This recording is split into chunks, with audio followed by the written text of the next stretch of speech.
Voici un triangle Terre-Lune-Soleil.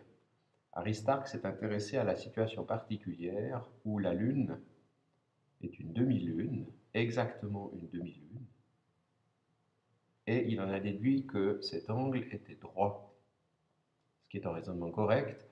Il a à ce moment-là pensé mesurer l'angle qui est ici, ce qu'il a fait.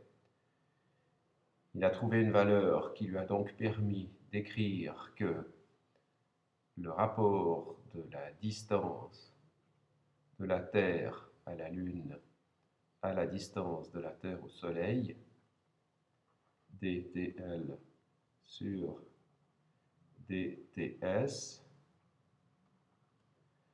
valait le cosinus de cet angle alpha. Il a trouvé alpha valant 87 degrés. Cette valeur malheureusement est erronée et elle conduit à un rapport dTs, dTL sur dTs de 1 sur 19. Mais son raisonnement est correct. La difficulté vient du fait qu'il est particulièrement ardu de déterminer quand la Lune est exactement à demi-pleine et ensuite de mesurer l'angle alpha avec suffisamment de précision.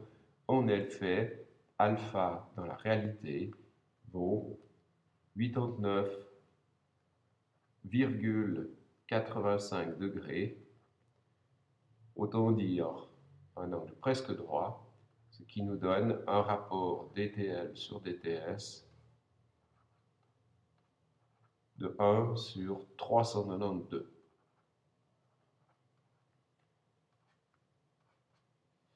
Il n'en reste pas moins qu'il est intéressant de voir que Aristarque a su déterminer le rapport de ces distances par une méthode correcte, même si son résultat l'a conduit à une valeur numérique erronée.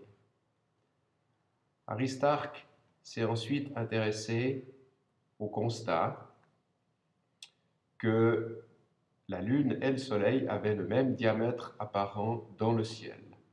Bien sûr, pas le même diamètre réel. Voici le diamètre lunaire, voilà le diamètre solaire, parce que le Soleil est plus loin. Mais en considérant que la distance Terre-Lune est un 19e de la distance Terre-Soleil,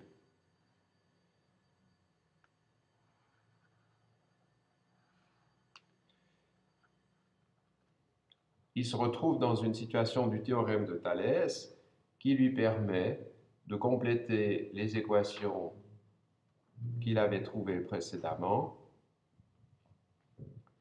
en indiquant que dTL sur dTs, c'est aussi